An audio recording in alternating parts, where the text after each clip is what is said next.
শুরুতেই সংবাদ শিরোনাম। চাঁপাইনবাবগঞ্জ ময়মনসিংহে ধর্ষণ ও হত্যা মামলায় 7 জনের মৃত্যুদণ্ড, বগুড়ায় হত্যা মামলায় পিতা পুত্র সহ 5 জনের ফাঁসি। কিশোরগঞ্জের কটিয়াদির দড়িছাড়িয়া প্রাথমিক বিদ্যালয়টি দখলে নিয়েছে স্থানীয় এক প্রভাবশালী। শিক্ষা বঞ্চিত হাজারো শিশু, কমে যাচ্ছে শিক্ষার হার। এবং লক্ষ্মীপুরে আইন ভেঙে ড্রেজার দিয়ে বালু তোলায় মেঘনায় ভয়াবহ ভাঙন, ধসে পড়ছে কৃষি জমি, হুমকিতে হাজারো বসত ভিটা।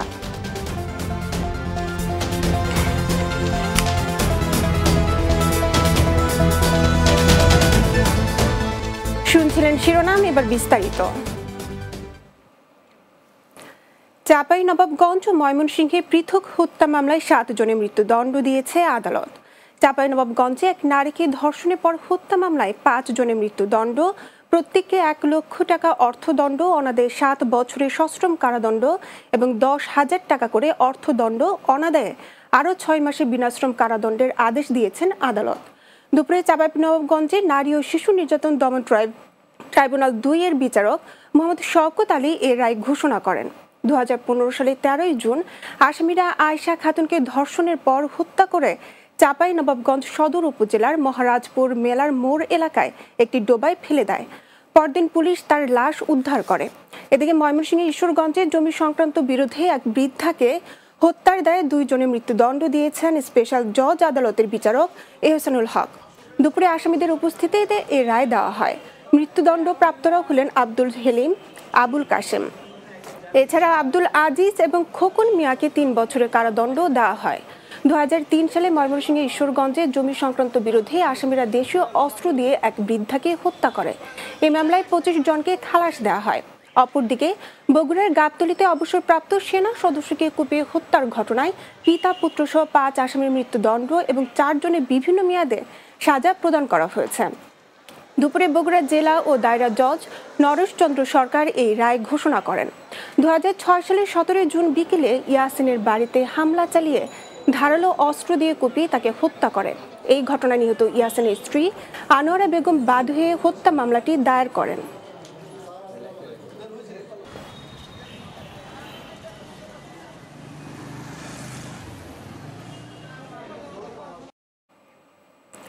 উনিশশো 1991 সালে প্রাকৃতিক দুর্যোগে ক্ষতিগ্রস্ত হওয়া কিশোরগঞ্জের কটিয়াদি উপজেলার দড়িছাড়িয়া প্রাথমিক বিদ্যালয়টি দখল হয়ে গেছে।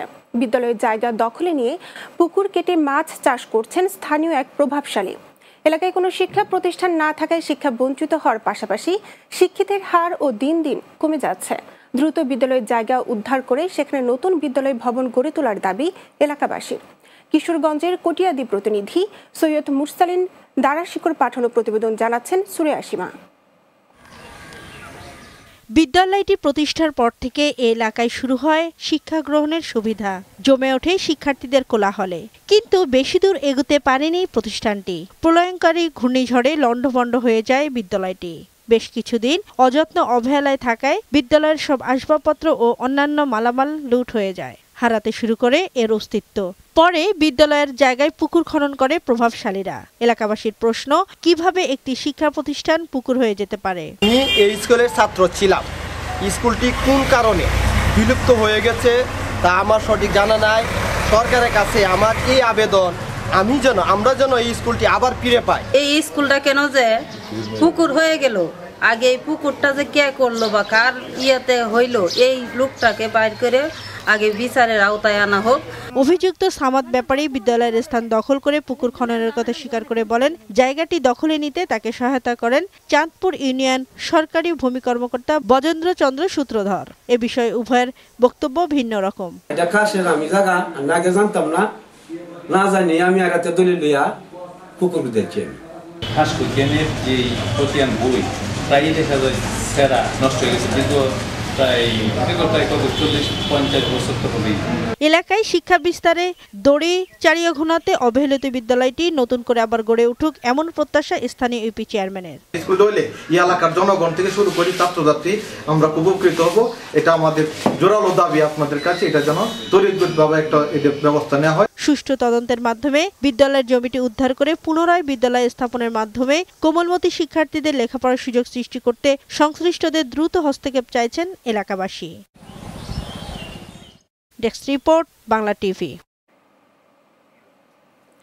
ব্রাহ্মণবাড়িয়ায় পৃথক সড়ক দুর্ঘটনায় ৩ জন নিহত হয়েছেন। সকালে ব্রাহ্মণবাড়িয়ার সরাইল ও কসবা উপজেলায় এ ঘটনা ঘটে।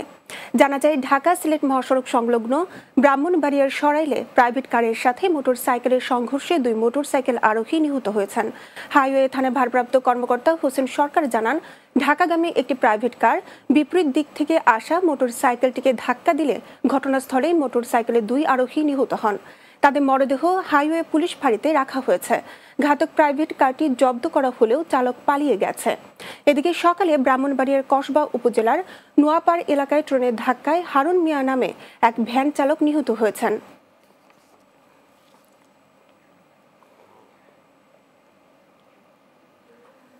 গাজীপুরের কোনাবাড়িতে এলাকায় কলেজ ছাত্রী হত্যাকারীর ফাঁসির দাবিতে ঢাকা টাঙ্গাইল মহাসড়ক অবরোধ করে বিক্ষোভ করেছে শিক্ষার্থীরা। সকালে শিক্ষার্থীরা মহাসড়কে অবস্থান নিয়ে এ বিক্ষোভ করতে থাকে। এতে মহাসড়কে দীর্ঘ যানজটের সৃষ্টি হয়। 1.5 ঘন্টা পর পুলিশ ঘটনাস্থলে গিয়ে শিক্ষার্থীদের মহাসড়ক থেকে সরিয়ে নিলে দুপুরে যানবাহন চলাচল স্বাভাবিক হয়। প্রেম প্রস্তাবে রাজি না হয় কলেজের ছাত্রী শারমিন আক্তার লিজাকে গতকাল দুপুরে এলো পাতারি ছুরিকাঘাত করে মুস্তাকিন রহমান রাজু নামে এক কলেজ ছাত্র। স্থানীয়রা উদ্ধার করে লিজাকে ঢাকায় কুর্মিটোলা হাসপাতালে নিয়ে গেলে চিকিৎসকরা তাকে মৃত ঘোষণা করেন। রাজুকে আটক করে পুলিশের সোপর্দ করে স্থানীয়রা। লিজা গাজীপুরের কোনাবাড়ি কেমব্রিজ কলেজের একাদশ শ্রেণীর মানবিক বিভাগের ছাত্রী।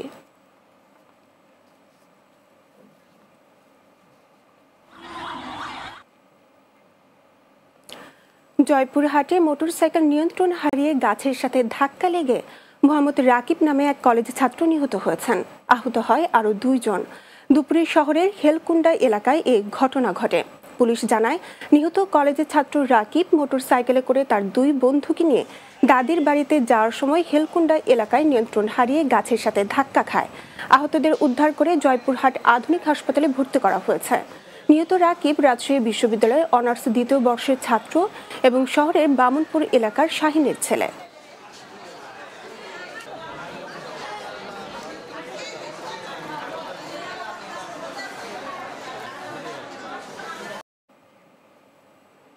রমজানের অত্যাবশ্যকীয় ভোগ্যপণ্যের মজুদ যথেষ্ট রয়েছে জানিয়ে এর দাম বাড়ানোর কোনো যৌক্তিক কারণ নেই বলে মন্তব্য করেছেন বাণিজ্য সচিব মফিজুল ইসলাম। সকালে চট্টগ্রাম জেলা প্রশাসনের সম্মেলন কক্ষে রমজানের দ্রব্যমূল্য স্থিতিশীল রাখার লক্ষ্যে স্থানীয় ব্যবসায়ী ও প্রশাসনের কর্মকর্তাদের সঙ্গে মতবিনিময় সভায় তিনি মন্তব্য করেন। মজুদ সিন্ডিকেট অপরাধের পর্যায়ে পরে উল্লেখ করে তিনি বলেন, সেক্ষেত্রে আইনের কঠোর প্রয়োগ করা হবে। রমজানে বাজার অস্থিতিশীল হওয়ার জন্য ব্যবসায়ীদের এককভাবে দায়ী করা যায় না উল্লেখ করে এর পেছনে অনেক কারণ আছে বলে মন্তব্য করেন মফিজুল ইসলাম।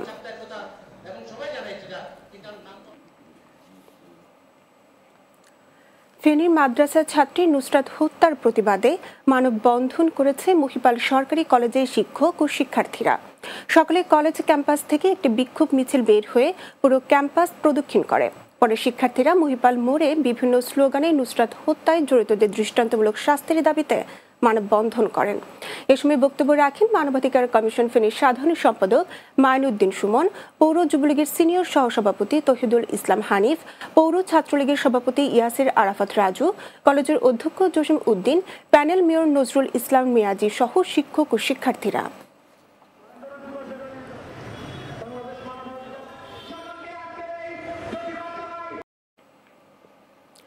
জাটকা রক্ষায় মার্চ এপ্রিল এই 2 মাস চাঁদপুরে পদ্মা মেঘনা নদীতে 90 কিলোমিটার অভয়াশ্রম ঘোষণা করেছে সরকার। সেজন্য ফেব্রুয়ারি থেকে মে মাস পর্যন্ত 4 মাস সরকার জেলেদের বিকল্প কর্মসংস্থান ও খাদ্য সহায়তা হিসেবে বিজিএফের 40 কেজি করে চাল প্রদান করবে। সকাল থেকে দুপুর পর্যন্ত সদর উপজেলার হানারচর ইউনিয়নে 3য় পর্যায়ে 2387 জন জেলের মাঝে চাল দেওয়া হয়েছে। এ সময় ইউপি চেয়ারম্যান আব্দুল সাত্তার, সহকারী প্রতিনিধি সুধীর চন্দ্র পর্বত, ইউপি সচিব আব্দুল কুদ্দুস রোকন সহ ইউপি সদস্যগণ উপস্থিত ছিলেন। জেলার মতলব উত্তর, মতলব দক্ষিণ, সদর ও হাইমচর উপজেলার নিবন্ধিত 51,190 জন জেলের মাঝে ইউনিয়ন ভিত্তিক এসব খাদ্য সহায়তা দেওয়া হবে।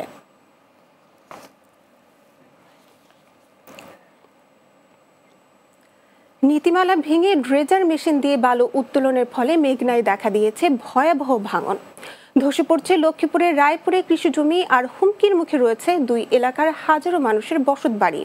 মাটি কাটা বন্ধ না হলে বর্ষায় ভেঙে যাবে এসব বসত বাড়ি।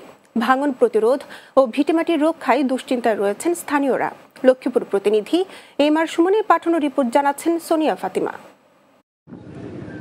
উপকূলীয় লক্ষ্মীপুরের রায়পুর, চর জালিয়া, চর গাছিয়া, কানিমগাড় ও চর ইন্দুরিয়া এলাকায় মেঘনা নদী ঘিরে বসবাস করছেন 20,000 পরিবার। নীতিমালা ভেঙে মেঘনা নদী থেকে ড্রেজার দিয়ে অবাধে বালু উত্তোলন করছেন স্থানীয় একটি বালু সিন্ডিকেট চক্র। ফলে বর্ষা না আসতেই নতুন করে ভাঙন দেখা দিয়েছে, ধসে পড়ছে আশপাশের কৃষিজমি। এছাড়াও নদী তীরবর্তী এলাকায় ফসলের জমিও পড়েছে ভাঙনের কবলে। ইতোমধ্যে অনেকের ঘরবাড়ি নদী গর্ভে বিলীন হয়ে গেছে। জীবিকা নির্বাহের আশায় মেঘনা নদী ঘিরে বাস করলেও কয়েক হাজার মানুষ রয়েছেন চরম দুশ্চিন্তায়। নদীর ভাঙা পরে মেশিনে কাটলে আস্তে আস্তে ভাঙে, মানে ফসল নষ্ট হইতে আছে। অবৈধভাবে আশিক দেওয়ানে আমার শ্বশুরের জমি থেকে মাটি কেটে নিয়ে গেছে, তাই আমরা ফসল কিছুই করতে পারতেছি না। এই যে ফসল বাঙ্গালাইতে আছে, আমাকে তো এটি বাংলে শেষ করে নাকায় তেমন লাগবো। ড্রেজার দিয়ে বালু তোলায় সয়াবিন ছাড়াও অন্যান্য ফসলেরও ক্ষতি হচ্ছে। বালু উত্তোলন বন্ধে আইনগত ব্যবস্থা নেওয়ার কথা জানান উপজেলা নির্বাহী কর্মকর্তা। যদি বাস্তবেই বালু উত্তোলন হয়ে থাকে আমি নিজে সেখানে যাব, গিয়ে দেখব, এবং বালু উত্তোলন হয়ে থাকে তাহলে আমি আইনগত ব্যবস্থা নিব। খুব শিগগিরই এ পরিস্থিতি থেকে রক্ষা পাবেন বলে আশা আতঙ্কিত এলাকাবাসীর। Desk report, Bangla TV. গাজীপুরে কালীগঞ্জ বাস স্ট্যান্ডে অবৈধ স্থাপনা উচ্ছেদ করা হয়েছে। সকালে কালীগঞ্জ উপজেলা নির্বাহী কর্মকর্তা ও ভ্রাম্যমাণ আদালতের নির্বাহী ম্যাজিস্ট্রেট মোহাম্মদ শিবলি সাদিকের নেতৃত্বে এই উচ্ছেদ অভিযান করা হয়। অভিযানে 4টি আধা পাকা ঘর ও শতাধিক টিন সেট ঘর গুড়িয়ে দেওয়া হয়। এ সময় কালীগঞ্জের সহকারী কমিশনার ভূমি মোহাম্মদ জুবের আলম, কালীগঞ্জ পৌর মেয়র মোহাম্মদ লুৎফর রহমান, কালীগঞ্জ থানার ইন্সপেক্টর তদন্ত রাজীব চক্রবর্তী সহ অন্যরা উপস্থিত ছিলেন।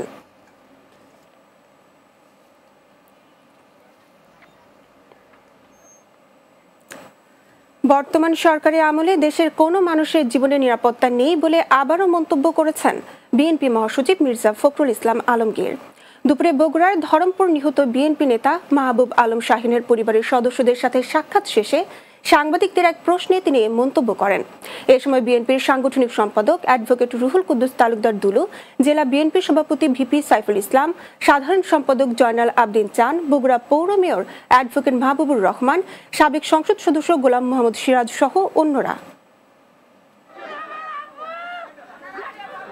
শাহিনের এই হত্যাকাণ্ড এটা বাংলাদেশের বর্তমান যে আইন শৃঙ্খলা রক্ষা চিত্র, আইন শৃঙ্খলার যে চিত্র, সেই চিত্রকে প্রকাশিত করেছে।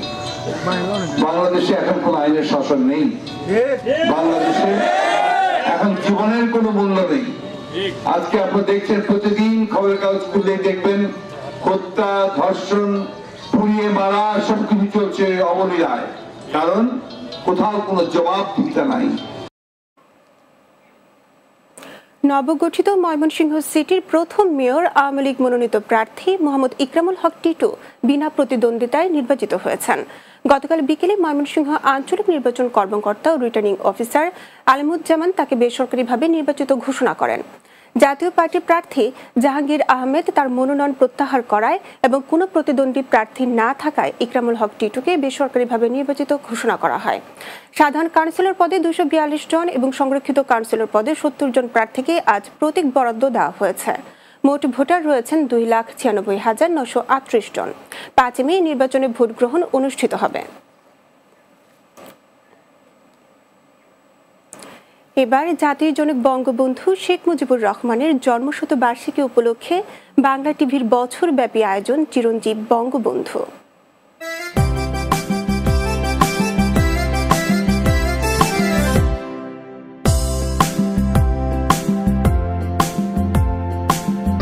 বঙ্গবন্ধুর জন্মশতবার্ষিকীতে মুজিব বর্ষ শুরু হবে আর 333 দিন পেরোলেই। বঙ্গবন্ধু শেখ মুজিবুর রহমানের দর্শন ছিল জনগণের অধিকার প্রতিষ্ঠার মাধ্যমে অর্থনৈতিক মুক্তি অর্জন করা। ক্ষুধা, দারিদ্র ও বৈষম্যমুক্ত রাষ্ট্র বিনির্মাণে আজন্ম লড়াই সংগ্রাম করে গেছেন তিনি।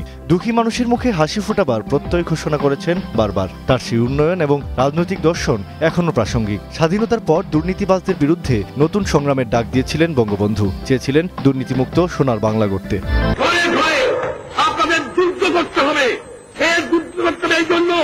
দুর্নীতিবাদকে খতম করো, বাংলাদেশের দুঃখী মানুষের দুঃখ মোচন করো। এই দুর্নীতিবাদ যদি খতম করতে পারি, শতকরা 25 থেকে 30% দুঃখ বাংলার মানুষের চলে যাবে। দেশ বাংলায় নিচ্ছে বিরতি। বিরতির পর অন্যান্য সংবাদের সাথে আরো যা থাকছে। এবার নোয়াখালীর সেনবার্গে 4র্থ শ্রেণীর ছাত্রীকে ধর্ষণের অভিযোগ, থানায় মামলা, অভিযুক্ত পলাতক।